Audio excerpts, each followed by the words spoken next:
사무엘상 21장 7절부터 15절 말씀 마음을 집중하시고 함께 읽어보십니다. 그날에 사울의 신하 한 사람이 여호와 앞에 머물러 있었는데 그는 도액이라 이름하는 에돔 사람이요 사울의 목자장이었더라. 다윗이 아히멜렉에게 이르되 여기 당신의 수중에 창이나 칼이 없나이까? 왕의 일이 급함으로 내가 내 칼과 무기를 가지지 못하였나이다 하니 제사장이 이르되 네가 엘라 골짜기에서 죽인 블레셋 사람 골리앗의 칼이 보자기에 쌓여 에봇 뒤에 있으니 내가 그것을 가지려거든 가지라. 여기는 그것밖에 다른 것이 없느니라 하는지라. 다윗이 이르되 그 같은 것이 또 없나니 내게 주소서 하더라. 그날에 다윗이 사울을 두려워하여 일어나 도망하여 가드왕 아기스에게로 가니 아기스의 신하들이 아기스에게 말하되 이는 그 땅의 왕 다윗이 아니니까. 무리가 춤추며 이 사람의 일을 노래하여 이르되 사울이 죽인 자는 천천히요 다윗은 만만이로다 하지 아니하였나이까 한지라.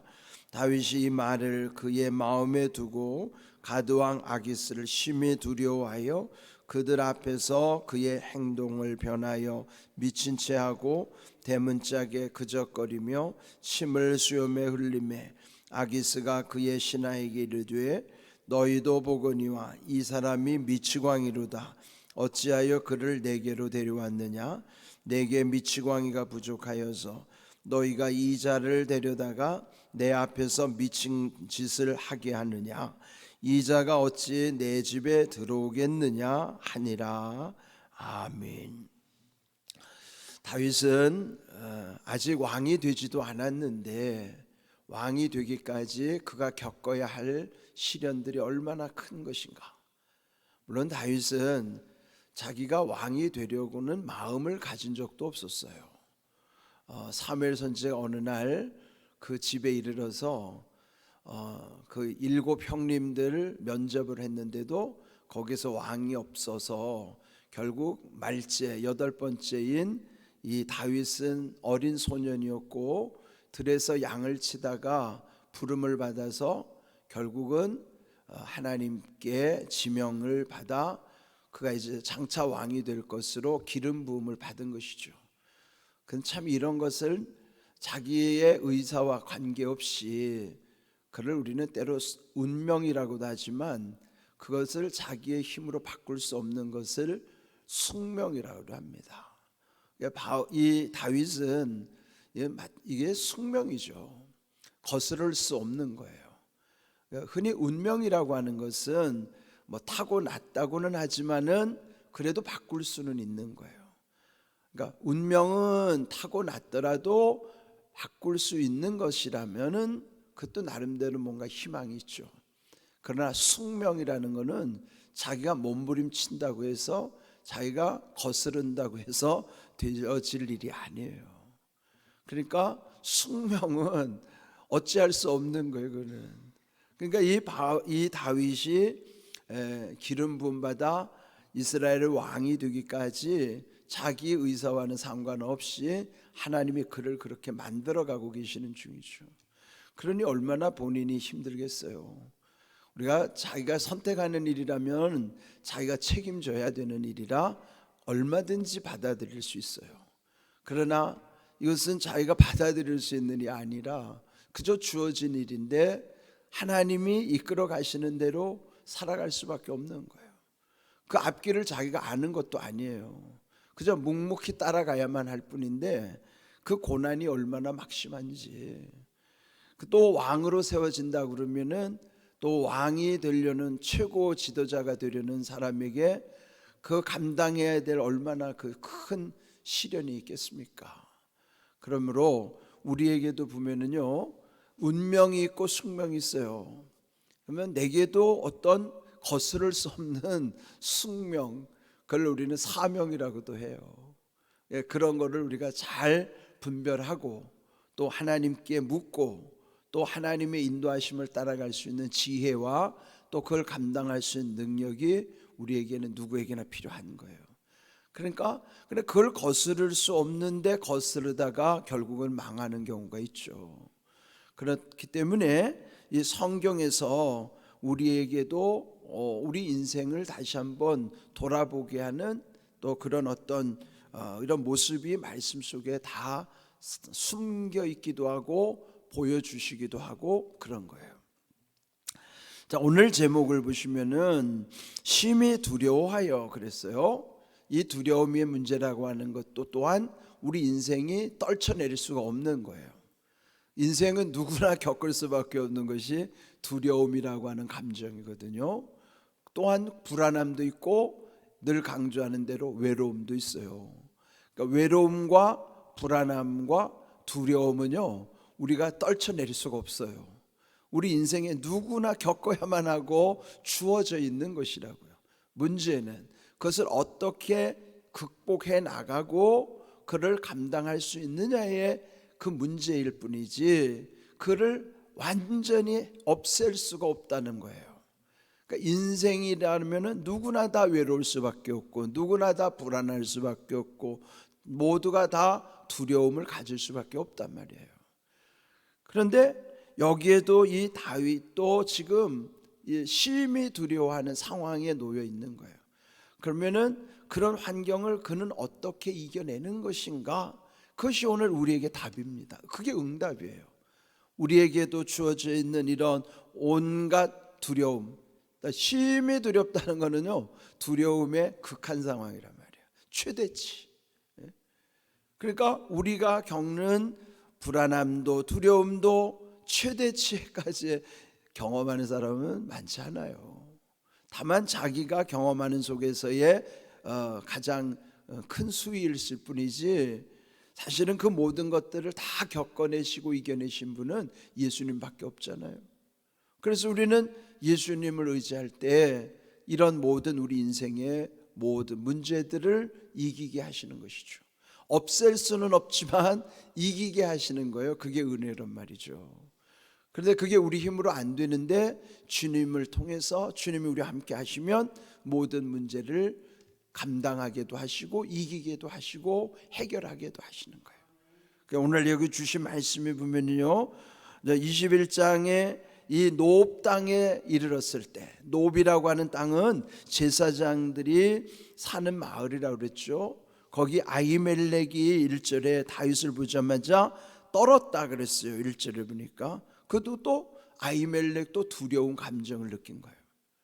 그러니까 이 아히멜렉은 제사장임에도 불구하고 두려운 마음이 들었었죠. 왜? 이 다윗이 지명수배자인데 갑자기 나타났으니 두렵지 않겠어요? 그런데 오늘 7절의 말씀 보니까 그날에 사울의 신하 한 사람이 여호와 앞에 머물러 있었는데 그는 도액이라 이름하는 에돔 사람이요 사울의 목자장이었더라. 그러니까 높 땅에 이 다윗이 알아본 거예요. 거기 보니까 도액이라고 하는 사람이 있는데 그는 사울의 신복이고 에돔 사람이며 특별히 사울의 목자장이라. 그럼 뭐예요? 사울 왕이 심어놓은 사람이 높 땅에도 있었다는 거예요. 그러니 지명수배를 당한 이 다윗이 그 높 땅에 나타났을 때 도액이라고 하는 안테나에 걸린 거예요. 그러면은 이 도액이라고 하는 안테나에 걸리면 이 다윗이 거기에 숨어왔다는 것을 누가 안다는 얘기예요? 왕이 안다는 얘기예요. 사울 왕이 알게 될 거라는 것을 다윗이 직감한 것이죠. 여기 저 도액이라는 인물이 보인다는 것을 통해서 지금 자기가 여기 왔다는 것을 곧 사울 왕도 알게 될 거라는 거예요. 그러니까 얼마나 두려워요. 그러니까 도망해 간 곳이 거기도 또한 사울이 다 지금 감시하에 놓여 있다는 것이 그게 두려운 거예요. 그러면서 8절에 다윗이 아히멜렉 제사장에게 말하기를 당신의 수중에 창이나 칼이 없나이까? 왜? 자기가 지켜야 할 아무 무기가 없는 거예요. 그래서 제사장에게 급히 창이나 칼이 없는가 물었더니 그가 말하기를 엘라 골짜기에서 블레셋 사람 골리앗을 죽인 그 칼을 여기 보자기에 쌓여서 에봇 뒤에 보관되어 있다 그런 거예요. 그 칼이 어디에서 뺏은 거예요? 다윗이 엘라 골짜기에서 골리앗을 물리쳤을 때 골리앗이 차고 있던 칼을 빼서 다윗이 그 칼로 골리앗의 목을 벤 거예요. 그리고 그걸 기념하여 그 다윗의 칼을 이 지금 놋당 제사장들이 사는 거기에 에봇에 쌓여가지고 거기에 지금 보관되어 있는 것입니다. 근데 그것을 보면서 다윗이 그 같은 것이 또 없나니 내게 주소서. 근데 이 표현은요, 그 같은 것이 또 없나니라는 거는 그게 최고라는 거죠. 골리앗을 목을 벤 그 칼을 자기에게 달라는 것이죠. 이제 여기서 보면은 다윗이 칼을 의지하려고 하는 것은 얼마나 두렵기 때문일까? 그 추측할 수 있잖아요. 그런데 또 비교하자면 이전에 다윗은 골리앗 앞에 섰을 때도 두려워하지 않았던 기계가 있었던 거예요. 그런데 어느 순간에 두려움이 점점 쌓이다 보니까 그는 뭐예요? 하나님을 점점 잊어버리고 있다는 거예요. 여러분, 우리가 두려움에 휩싸이는 때는요, 하나님을 잊어버리기가 쉬운 때예요. 그러니 하나님을 의지해야 되는 그 순간에 자기는 자기를 지켜줄 무기가 필요했던 거예요. 사실은 여기에서도 골리앗을 무너뜨린 다윗이 하나님만 의지한다면은 그가 지금 골리앗을 벤 칼이 그 무슨 필요가 있겠어요. 그러나 그도 연약한 존재라. 그러니까 여기서 우리 인생의 연약함을 또한 우리도 보는 거예요. 그 누구도 그 연약함으로부터 자유롭지가 않아요. 인생은 악하기도 하고 약하기도 한 존재라고 그랬잖아요. 다윗같이 골리앗을 무너뜨린 이런 위대한 명장도 이렇게 두려움이 점점 극에 달할수록 하나님을 잊어버리고 있다는 것이 우리 인생이란 말이에요. 누구도 자만하면 안 돼요. 나는 아니다, 천만의 말씀이에요. 그 누구도 예외가 아니에요. 내 믿음이 완전하다고 말할 수 있는 사람은 아무도 없어요. 우리는 다 불완전한 믿음이기 때문에 어느 순간에도 우리는 시시때때로 하나님을 잊어버릴 수 있다는 것을 우리가 인정해야 된단 말이에요. 나는 100% 하나님만 의지하고 살아갈 수 있다? 그것 교만이란 말이에요. 우리 인생이 연약하기 때문에 때때로 하나님을 잊어버리는 순간이 온단 말이에요. 다윗도 그랬으니, 그러니 그가 하나님보다도 자기를 지켜주는 무기를 필요로 했던 것이란 말이죠. 그래서 결국은 이제 그 놋당을 떠날 수밖에 없고, 그 다음 피해간 곳이 어딘가? 10절을 보면요, 다윗이 사울을 두려워하여, 그 도액을 보자마자 사울이 생각난 것이고, 사울이 두려워하여 도망하여 간 곳이 가드왕 아기스에게로 갔다. 그 가드왕 아기스가 뭐냐면 블레셋 땅이에요. 블레셋 땅이 누구예요? 골리앗의 고향 땅이란 말이에요. 그 원수의 나라로 숨어 들어간 거예요. 거기 가면은 자기를 알아볼 사람이 없을 줄 알고 거기로 숨어 들어간 거예요. 그러니까 왜 그렇게 했겠어요? 자기 조국에서는 아무도 자기를 지켜줄 사람이 없으니 이제는 마지막 적국으로 가는 거예요. 거기 가면은 나를 알아볼 사람이 없겠거니 하고 갔더니 거기는요, 11절 자기를 알아보는 신하들이, 또 그 왕의 신하들이 있는 거예요. 그 중에 어떤 사람이 11절 둘째 줄, 그 땅의 왕 다윗이 아니니까 알아본 거예요. 아니, 그 땅의 왕이 다윗입니까? 아니에요. 아직 왕이 되지도 않았는데 이 블레셋에는 다윗이 왕이 될 거라는 걸 미리 알고 있어요. 그 땅 왕 다윗이라고 칭하면서 그가 어떤 사람인가? 자기들의 위대한 장군 골리앗을 죽였을 때에 그 땅의 사람들이 이런 노래를 불렀다는 거예요. 사울이 죽인 자는 천천히요, 다윗은 만만히로다. 그러니까 그 노래가 얼마나 퍼졌는지 블레셋 땅에 있는 사람들까지도 그 노래를 아는 거예요. 문화의 힘은 큰 거예요. 요즘 우리나라 K-팝이라든지 한국의 문화가 세계 인기를 끌잖아요. 그러니까 이 문화의 힘이에요. 이게 지금 이 노래의 힘이 적국을 넘어가지고 지금 우리나라의 유명한 노래가 북한으로 흘러 들어간다는 것처럼 말이에요. 그럼 막을 길이 없어요, 문화는.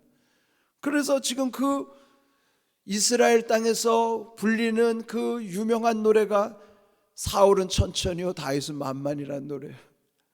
그 노래가 이 블레셋 땅에도 전해져서 그것이 신하들이 알고 있는 거예요.